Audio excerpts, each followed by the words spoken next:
Cả án album công nhận sắp hai dấu kịch chỉ vết plap đồ.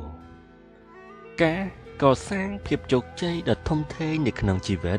mình pi đầm nạ cà. Đầm nạ cà tìm muối dương trời phía diêm thử. Thử ở vây đây lùm bài bàn xâm rãnh. Đầm nạ cà tìm pi dương trời phía diêm thử ở vây để căn đây lùm bài ở bàn xâm rãnh tiền. Cảศึกษาคือจิการធ្វើបដិវត្តបដូររលំរបបអវិជ្ជាការសិក្សាគឺជាឧបករណ៍ដ៏អង់អាចបំផុតដើម្បីសម្លាប់នៅភាពល្ងង់ខ្លៅរបស់មនុស្សការសិក្សាពិតជាមានឥទ្ធិពលដើម្បីលុបបំបាត់នៅភាពក្រីក្រការសិក្សាជាក្រុមអាចកែប្រែបុគ្គលិកលក្ខណៈផ្ទាល់ខ្លួនការសិក្សាដែលមិនចេះចប់ពឹងទៅលើការទទួលបាននៅព័ត៌មានថ្មីៗការសួរដ៏សមស្របនាំទៅកាន់ការគិតដែលមានអត្ថន័យដ៏ជ្រាលជ្រៅដើម្បីអភិវឌ្ឍនៅបំណិននិងការគិតការសែបគប់មិត្តអាក្រក់ធ្វើឲ្យខូចនៅចរិតល្អពីធម្មជាតិការស្គាល់ខ្លួនឯងគឺជាការរកឃើញនៅភាពទន់ខ្សោយការស្គាល់ចិត្តខ្លួនឯងតាក់ទងទៅនឹងបុគ្គលិកលក្ខណៈខាងក្រៅការស្គាល់ពីធម្មជាតិគឺជាការចាំបាច់ដើម្បីរស់នៅការស្ងប់ចិត្តគឺជាលក្ខណៈសម្បត្តិរបស់មនុស្សឆ្លាតការស្ដាប់មានផលប្រយោជន៍រួមនឹងបុគ្គលការស្នេហាជាតិគឺជាជំរកចុងក្រោយនៃមនុស្សចោលម្សៀតការស្រឡាញ់ខ្លួនឯងគឺជាជំហានដំបូងនៃការទទួលស្គាល់ខ្លួនឯងការស្រឡាញ់ដ៏ពេញលេញតែងតែមានការទទួលខុសត្រូវការស្រឡាញ់លុយពេកគឺជាប្រភពនៃអំពើអាក្រក់តែការខ្វះលុយក៏ជាប្រភពនៃអំពើអាក្រក់ដែរការស្រឡាញ់សោភ័ណភាពគឺជារសជីវិតការបង្កើតសោភ័ណភាពគឺជាសិល្បៈការស្រូបយកអុកស៊ីសែនជួយឲ្យការគិតមានគុណភាពខ្ពស់ការស្រេកឃ្លានចំពោះភាពជោគជ័យជ្រុលពេកវាអាចคล้ายទៅជារឿងបរាជ័យទៅវិញទេការស្លាប់គឺជាការទទួលសញ្ញាបត្រចុងក្រោយបំផុតការស្វាគមន៍ចំពោះបញ្ហាគឺជាមធ្យោបាយសម្រាប់គំនិតច្នៃប្រឌិតការស្វែងរកលាភពីការងារល្អជាងដេកបន់ទេវតា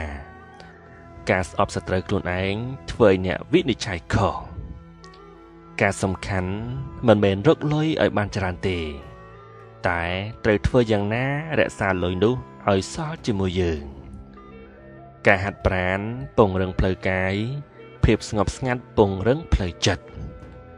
ការវឹកហាត់ជួយស្ថាបនាទំនុកចិត្តរបស់មនុស្សការអត់ធ្មត់គឺជាជំហានដំបូងនៃការដែលមានចិត្តរឹងប៉ឹងការអត់ធ្មត់គឺជាភាពងងឹតសម្រាប់ការរស់នៅការអត់ធ្មត់ត្រូវប្រើជាមួយអ្នកណាដែលយើងត្រូវយកឈ្នះការអត់ឱនមិនមែនមានន័យថាបណ្ដោយឲ្យអ្នកដទៃបន្តធ្វើខុសទៀតនោះទេការអានគឺជាការសន្សំពេលវេលានៅក្នុងការបង្កើតទ្រឹស្ដីថ្មីដោយខ្លួនឯងការអាននិងការស្ដាប់ផ្ដល់ឲ្យអ្នកនៅសំណល់គំនិតរបស់អ្នកដទៃការអានដ៏ល្អត្រូវមានការយកចិត្តទុកដាក់និងការចងចាំការឲ្យលំទោនគឺជាពិន្ទុសម្រាប់អរិយជនការអានសៀវភៅគឺជាការនាំមកនូវចំណេះដឹងការអានឲ្យបានច្រើនគឺជាការបង្កើនសមត្ថភាពនៃការចងចាំការអនុវត្តបង្កើតផ្លែផ្កាដ៏សមរម្យសម្រាប់ចំណេះដឹងការអនុវត្តផ្ទាល់គឺជាជ័យជំនះមួយនៅក្នុងចំណោមជ័យជំនះជាច្រើនការអោបដែលមិនទទួលការអោបមកវិញគឺជារឿងដែលគួរឲ្យខ្មាស់អៀនបំផុតការអូសបន្លាយពេលវេលាអាចបង្កជាគ្រោះធំបានការអួតដោយមិនសមរម្យអាចត្រូវគេគិតថាលបសតិកាលណាចចកធ្វើជាមេធាវីត្រូវប្រយ័ត្នកង្ហានរបស់អ្នកកាលណាដែលវាមិនតាន់បានគេមិនតាំងដឹងពីតម្លៃរបស់វាទេ កាលណាដៃជាប់រវល់បេះដូងនឹងបានធូរស្រាលកាលណាតម្រូវការមួយបានបំពេញកាន់តែតិចវានឹងកាន់តែមានភាពសំខាន់កាលណានិយាយជាមួយអ្នកកាសែតចូលចាំថាគេមានពាក្យចុងក្រោយថែមថយជានិច្ចកាលណាមានប្រាក់ទៅនិយាយសច្ចភាពក៏ត្រូវបិទមាត់កាលណាមានចិត្តចង់ធ្វើកិច្ចការអ្វីក៏វាស្រួលកាលណាមានអារម្មណ៍ចូលមកលៃលំបញ្ហាក៏នឹងថយចុះកាលបើព្រះជាម្ចាស់មិនព្រមបើកទ្វារឲ្យអ្នកទេនោះទ្រង់ច្បាស់ជាបើកបង្អួចឲ្យអ្នកជាក់ជាមិនខាននោះឡើយការបំតាន់បំពេញបំណងបានគេពុំមានអ្វីទាំងអស់កិច្ចការតូចតាចវាអស្ចារ្យណាស់សម្រាប់មនុស្សតូចតាចកិច្ចការធំដុំវាអាចធ្វើទៅរួចដោយសារតែយើងប្រមូលការងារតូចៗមកដាក់បញ្ចូលគ្នាកុហកមនុស្សបោកប្រាស់មិនចាត់ទុកថាជាការកុហកទេកូនគឺជាក្តីសង្ឃឹមរួមរបស់ឪពុកម្ដាយកូនគឺជាទ្រព្យសម្បត្តិរបស់អ្នកក្រកូនគឺជាផលិតផលអនុស្សាវរីយ៍តែមួយគត់សម្រាប់ប្តីប្រពន្ធកូនកតញ្ញូគឺជាក្តីសុខរបស់ឪពុកម្ដាយកូនក្មេងពុំមានអតីតកាលដូចមនុស្សចាស់ទេកូនក្មេងដើរដួលទីបំផុតក៏ដើរលេងដួលវាប្រៀបដូចជីវិតដែលជួបការលំបាកប្រសិនបើអ្នកបន្តការតស៊ូភីលំបាកក៏នឹងចោះចាញ់អ្នកជាមិនខានកូនឈ្នួលល្អមិនត្រូវថៅកែឈប់ដេញទេតែថៅកែឲ្យប្រាក់ខែល្មមកុំឲ្យជូនឈ្នួលសុំឈប់ដែរកូនដង្កូវមេអំបៅដែលមិនព្រមចូលនៅក្នុងសម្បុកថ្មីធ្វើឲ្យវាមិនអាចរកផ្លូវបដូររូបរាងបានទើបបានត្រឹមតែដើរលើដីគ្រប់ពេលវេលាជានិច្ចទៅទាំងដែលវាមានសក្តានុពលដ៏ពិសេសអាចហើរបាន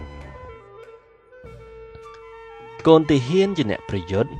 មេទាហានខ្លាយជាវីរបុរសកើតក្នុងសម័យសង្គ្រាមជារឿងអកុសលតែបើអាចបង្ក្រាបសង្គ្រាមបានគឺជាសំណាងនៅក្នុងភាពអកុសលកើតមកនៅក្នុងគ្រួសារអ្នកក្រជិះមិនផុតពីការជួបនឹងការលំបាកការកើតមកក្រពុំមែនជាកំហុសតែការស្លាប់ទៅវិញក្រទៅជាកំហុសកាយឆ្នៃខ្លួនឯងឲ្យមានតម្លៃទៅអ្នកដទៃគេត្រូវការយើងបើយើងមិនខ្លាំងគេមិនជួយយើងទេកែវភ្នែកមនុស្សមានឥទ្ធិពលធ្វើឲ្យបេះដូងលោតកុំកាប់មែកឈើណាដែលអ្នកកំពុងតែឈរលើកុំកំណត់ការប្រកួតប្រជែងរបស់អ្នកត្រូវប្រកួតប្រជែងព្រំដែនរបស់អ្នកកុំខ្លាចពីគម្លាតរវាងការពិតនិងការស្រមៃបើអ្នកអាចស្រមៃអ្នកក៏អាចធ្វើវាបានដែរកុំខ្លាចឧបសគ្គព្រោះវាមិនឈ្នះកម្លាំងចិត្តរបស់អ្នកទេកុំគិតថាយើងមិនត្រូវអង្វរគេនោះកុំគិតថាខ្លួនអ្នកត្រូវការរហូតអ្នកដទៃក៏អាចត្រូវដែរកុំគិតថាមិនតន់ចាស់មិនតន់ស្លាប់កុំគិតថាអតីតកាលនិងអនាគតសិតតែមានលទ្ធផលដូចគ្នាកុំគិតថាប្រៀបក្រីក្រកើតចេញពីព្រំលិខិតកុំគ្រាន់តែស្រមៃពីភាពជោគជ័យត្រូវតែបញ្ចេញសកម្មភាពផងដែរកុំឃើញស្រូវល្អស៊ីអស់ស្រូវពូជកុំខំខ្លួននៅក្នុងអតីតកាលព្រោះវាគឺជាទរណកម្មដ៏ឥតប្រយោជន៍កុំខំខាំងមនុស្សដែលអ្នកស្រឡាញ់ដោយក្តីស្រឡាញ់កុំចំណាយពេលទៅលើមនុស្សដែលមើលមិនឃើញពីគុណតម្លៃយូរជ្រុលពេកកុំចំណាយពេលស្វែងរកសេចក្តីសុខរហូតភ្លេចមានសេចក្តីសុខកុំចាំស្អែកនៅអ្វីដែលអ្នកអាចធ្វើបាននៅក្នុងថ្ងៃនេះកុំជឿនៅអ្វីដែលគេនិយាយហើយជឿតែពាក់កណ្ដាលបានហើយនៅអ្វីដែលអ្នកបានឃើញ កុំជឿមនុស្សដែលប្រាប់អ្នកឲ្យស្មោះត្រង់ជាមួយគេកុំដើរកន្លងជន់ក្នុងអ្នកក្រក្រែងគេដល់កអ្នកត្រូវរងគ្រោះក្តីសង្ឃឹមគឺជាគោលបំណងតូចៗនៅក្នុងជីវិតក្តីសោកសៅកើតពីអ្វីដែលយើងស្រឡាញ់ក្តីសោកសៅប្រៀបដូចជាផ្សែងភ្លើងនៅក្នុងផ្ទះបាយវានឹងបាត់ទៅនៅពេលដែលមាននរណាម្នាក់បើកបង្អួចក្តីស្រមៃគឺជាមធ្យោបាយដែលធ្វើឲ្យមនុស្សចង់ធ្វើដំណើរទៅមុខក្តីស្រមៃនឹងការពិតមិនមែនផ្ទុយគ្នាទាំងស្រុងនោះទេក្តីស្រមៃវាអាស្រ័យទៅលើស្ថានភាពជាក់ស្ដែងកុំទទូចសុំគេនៅអ្វីដែលយើងអាចរកបានដោយខ្លួនឯងកុំទាញស្រទាប់ផ្កាឲ្យរីកដូចចិត្តវានឹងធ្វើឲ្យខ្ទេចខ្ទីទាំងផ្កាខ្ទេចខ្ទីទាំងចិត្តរបស់អ្នកកុំតន់គិតថាអ្វីមួយអាក្រក់ឬអ្វីមួយល្អឲ្យសោះព្រោះអ្វីមានដំណើររបស់វាកុំទុកចិត្តស្ត្រីនៅពេលដែលនាងសម្រក់ទឹកភ្នែកកុំទុកដល់ថ្ងៃស្អែកនៅអ្វីដែលអាចធ្វើបាននៅក្នុងថ្ងៃនេះកុំធ្វើភ្លៀងផ្គរនៅពេលដែលអ្នកដទៃកំពុងតែរីករាយកុំធ្វើខ្លួនជាមនុស្សទន់ខ្សោយកុំបណ្ដោយខ្លួនទៅតាមភាពខ្ជិលកុំធ្វើខ្លួនជាអ្នកទទួលតែម្យ៉ាងត្រូវធ្វើជាអ្នកបរិច្ចាគផងកុំធ្វើដំណើរជាមួយមនុស្សដែលអ្នកមិនចូលចិត្តកុំធ្វើដំណើរជីវិតដោយគ្មានចំណេះដឹងកុំធ្វើការងារដោយគ្មានសមត្ថភាពកុំធ្វើផ្ទះឲ្យមាំជាងគ្រឹះត្រូវធ្វើគ្រឹះឲ្យមាំជាងផ្ទះកុំធ្វើអ្វីដែលនរណាក៏អាចធ្វើបានចូលធ្វើអ្វីដែលអ្នកដទៃធ្វើមិនបានឬគិតថាវាពិបាកធ្វើនោះសមិទ្ធផលចេញមកក៏វាអស្ចារ្យទៅតាមនោះដែរនៅក្នុងចំណោមមនុស្សខ្វាក់ទាំងសងខាងមនុស្សខ្វាក់ម្ខាងគឺជាស្ដេចនៅក្នុងជីវិតមនុស្សមិនអាចជៀសផុតពីភាពទន់ខ្សោយទេនៅក្នុងជីវិតរបស់មនុស្សមានអ្វីច្រើនយ៉ាងដែលងាយជាងធ្វើឲ្យកើតជាជម្រើសនៅក្នុងថ្ងៃដែលអ្នកជួបប្រទះនៅភាពជោគជ័យអ្នកនឹងមិនមានអារម្មណ៍ថាស្ដាយក្រោយនោះឡើយនៅក្នុងបញ្ហាតែងតែមានចំណុចមួយគួរឲ្យចង់សើចដែលបន្ធូរអារម្មណ៍នៅក្នុងពេលតែមួយអ្នកអាចត្រូវគេសរសើរផងនឹងទាផងនៅក្នុងโลกនេះគ្មានភាពសុក្រទេគ្មានទេយុត្តិធម៌មានតែការទទួលយកនៅក្នុងโลกនេះគ្មានអ្វីដែលមានតម្លៃស្មើការថ្នាក់ថ្នមរបស់ឪពុកម្ដាយចំពោះកូននោះទេនៅក្នុងវ័យសិក្សាមិនចង់រៀនដល់វ័យធ្វើការក៏រកការងារមិនបានកុំនាំភាពតានតឹងពីការងារចូលមកក្នុងផ្ទះត្រូវខណ្ឌចាច់ដោយឡែករវាងបរិបទខាងក្រៅនៃជីវិតនិងជីវិតនៅក្នុងគ្រួសារកុំបង្អាក់ការខិតខំប្រឹងប្រែងរបស់អ្នកដទៃនៅពេលដែលគេកំពុងតែរីកចម្រើនទោះបីជាយឺតយ៉ាងណាក៏ដោយកុំបញ្ចប់ជីវិតដោយមិនបានធ្វើអ្វីឲ្យមានតម្លៃឲ្យសោះកុំបញ្ចេញឲ្យអស់នៅអ្វីដែលអ្នកដឹង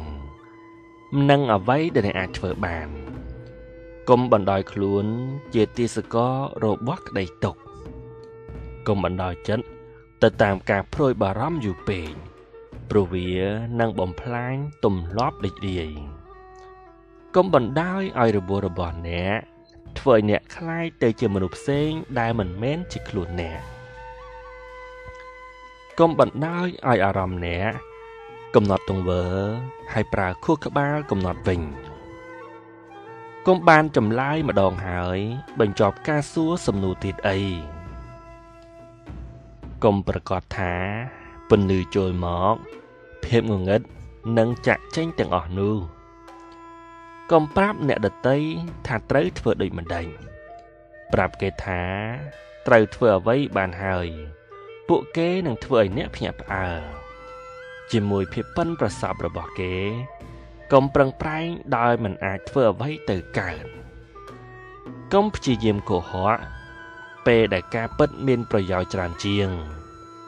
កុំព្យាយាមបញ្ចប់ភ្លៀងដែលកំពុងតែធ្លាក់កុំព្យាយាមបញ្ឈប់ទឹកភ្នែកមនុស្សដែលកំពុងតែខូចចិត្តកុំព្យាយាមបញ្ឈប់ភ្លៀងដែលកំពុងតែធ្លាក់កុំព្យាយាមបញ្ឈប់ទឹកភ្នែកមនុស្សដែលកំពុងតែខូចចិត្តកុំព្យាយាមឲ្យគេតាមយើងព្រោះយើងក៏ធ្វើតាមគេមិនបានដែរកុំព្រោះតែគុណប្រយោជន៍ធ្វើឲ្យគុណវិបត្តិឲ្យកុំព្រោះតែគុណប្រយោជន៍ធ្វើឲ្យមានគុណវិបត្តិឲ្យសោះកុំភ្លេចអតីតកាលព្រោះវាគឺជាផ្លូវទៅអនាគតក៏មានគម្រោងគ្រប់គ្រងពិភពលោកអីព្រោះអ្នកមិនមានពេលច្រើនដល់ថ្នាក់នឹងនោះទេកុំមើលងាយខ្លួនឯងតាមដែលការដែលខ្លួនឯងត្រូវឃើញត្រូវមើលតាមការដែលអ្នកដទៃឃើញក្មេងនិងមនុស្សល្ងងមិនអាចលាក់ការសម្ងាត់បានទេក្មេងគិតថាចាស់ភ្លើតែចាស់ដឹងថាក្មេងពិតជាភ្លើមែនក្មេងដែលទទួលការអប់រំល្អពីគ្រួសារ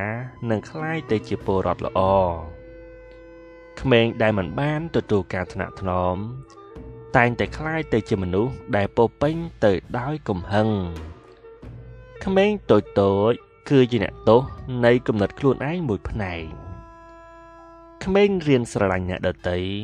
តាមការដែលអ្នកដទៃស្រឡាញ់វាក្មេងអាចបង្កើតចំណេះដឹងដោយខ្លួនឯងបានយ៉ាងឆាប់រហ័សក្មេងគិតថាគេគឺជាចំណុចរួមនៃចក្រវាឡព្រោះគេមិនយល់ពាក្យថារឿងផ្ទាល់ខ្លួនទេភាពក្រីក្រពេលខ្លះកើតចេញពីស្ថានភាពមានបានពេលខ្លះកើតចេញពីមហិច្ឆតាពេលខ្លះក៏កើតចេញពីសំណាងតែត្រូវចាំថាមហិច្ឆតាគឺសំខាន់ជាងការមានសំណាងក្រសែចិត្តប្រៀបដូចជារលកសំឡេងដែលតែងតែលុបគ្នាទៅវិញទៅមកកុំរៀនចង់បានអ្វីដែលអ្នកមិនសមនឹងទទួលបានវាក្រោកឈរចំណិចចំពោះអ្វីដែលអ្នកគិតថាត្រឹមត្រូវក្រោយពេលទឹកភ្នែកស្ងួតយើងនឹងរឹងមាំឡើងវិញក្រៅតែពីភាពក្រីក្រគ្មានអ្វីដែលបានមកដោយមិនបាច់ខំនោះទេក្រៅតែពីសេចក្តីស្លាប់បញ្ញាទាំងពួងសិតតែមានដំណោះស្រាយកុំរំពឹងថាអ្នកដទៃធ្វើឲ្យអ្នករីករាយចូលធ្វើខ្លួនឯងឲ្យរីករាយដោយខ្លួនឯងចុះកុំលោលែងជាមួយខ្លួនឯងប្រយ័ត្នយល់ខុសចំពោះខ្លួនឯងកុំសង្ឃឹមជំនួយពីខាងក្រៅខ្លាំងពេកកុំសង្ឃឹមទៅដល់គោលដៅនៅពេលដែលមិនទាន់មានការចេញដំណើរផងនោះកុំរំពឹងនរណាម្នាក់មកប្រាប់ថាគេជាកម្លាំងចិត្តរបស់អ្នកព្រោះមានតែអ្នកទេដែលជំរុញខ្លួនឯងកុំឲ្យសំឡេងនៃគំនិតអ្នកដទៃចូលមកលុបបំបាត់សំឡេងនៃគំនិតរបស់អ្នកកំណត់ហេតុគឺសម្រាប់កត់ត្រាការយល់ដឹងនិងការសន្យាកំណើនសេដ្ឋកិច្ចសំអាងទៅលើការចំណាយហឺហារបស់អ្នកមានរីឯអ្នកក្រអាចប្រើប្រាស់ទំនិញដែលចាំបាច់បានកំហឹងគឺជាអារម្មណ៍មួយដែលធ្វើឲ្យមាត់របស់អ្នកដំណើរការលឿនជាងចិត្តរបស់អ្នកកំហឹងនឹងរលត់ពេលដែលគ្មានការតូចចិត្តកំហឹងប្រៀបដូចជាការផឹកថ្នាំពុលខ្លួនឯងហើយរំពឹងថាអ្នកដទៃស្លាប់អ្នកមិនអាចព្យាបាលកំហឹងរបស់ខ្លួនឯងទេយ៉ាងណាក៏ដោយចុះអ្នកអាចគ្រប់គ្រងវាបានកំហឹងចាប់ផ្ដើមដោយកំហុសហើយបញ្ចប់ទៅវិញដោយកំហឹងភ្លាមៗនឹងមានកំហុសជាច្រើន កំហុសគឺជាធាតុពិតមួយរបស់មនុស្សកំហុសមនុស្សម្នាក់គឺជាមេរៀនសម្រាប់មនុស្សម្នាក់ទៀតខឹងក៏ខឹងចុះតែត្រូវខឹងឲ្យចំមនុស្សខឹងឲ្យត្រូវពេលខឹងឲ្យតាមវិធីដែលត្រឹមត្រូវខូចអតីតកាលអាចកែប្រែនៅបច្ចុប្បន្នខូចបច្ចុប្បន្នអាចកែប្រែនៅអនាគត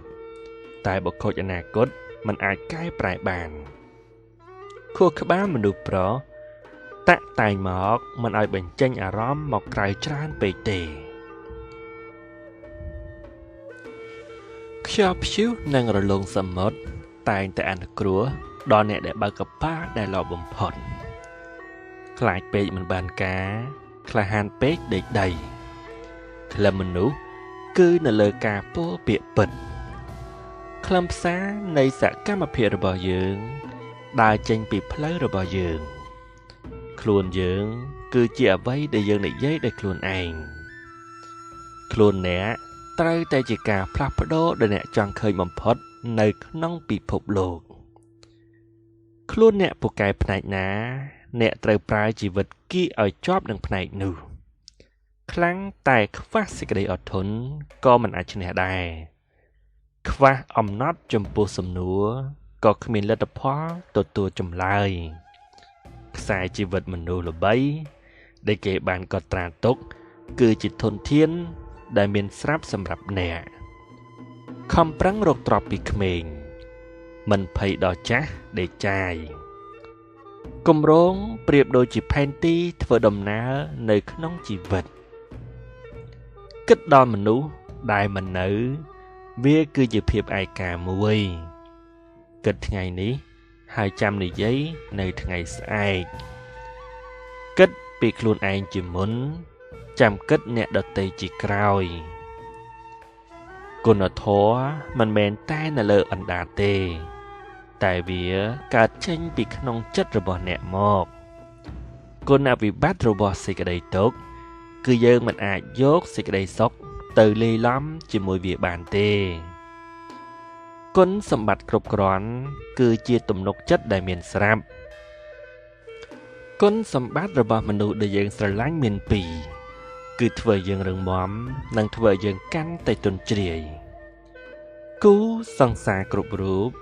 អាចជាមនុស្សមិនធ្លាប់ស្គាល់មុខគ្នាពីមុនទេចូលកសាងគ្រួសារដោយទឹកចិត្តនិងសម្ព័ន្ធភាពព្រោះនេះគឺជារបៀបនៃការសន្សំសំចៃគេវះកាត់អវយវៈដើម្បីសង្គ្រោះជីវិតតែជីវិតមិនដែលសង្គ្រោះអវយវៈទេគេដឹងគុណភាពដើមឈើដោយសារតែផ្លែរបស់វាគេធ្វើល្អដាក់ខ្លួនមិនបានផងធ្វើម៉េចគេធ្វើល្អដាក់យើងកើតទៅគេនិន្ទាយើងគ្រប់គ្នាតែងតែតោះចិត្តទៅតាមការពិតយើងចូលចិត្តនិន្ទាគេពុំបដិសេធឱកាសល្អនោះទេគេពុំអាចបញ្យល់ពីចំណង់ចំណូលចិត្តមនុស្សបានទេគេមិនដែលដោះស្រាយរឿងស្មុគស្មាញពីរក្នុងពេលតែមួយនោះក៏ទេដែរគេស្គាល់ដើមឈើដោយផ្លែរបស់វាគេស្គាល់មនុស្សដោយសារស្នាដៃគេសម្គាល់មនុស្សដោយសម្ដីគេសម្គាល់បក្សីដោយសន្តាន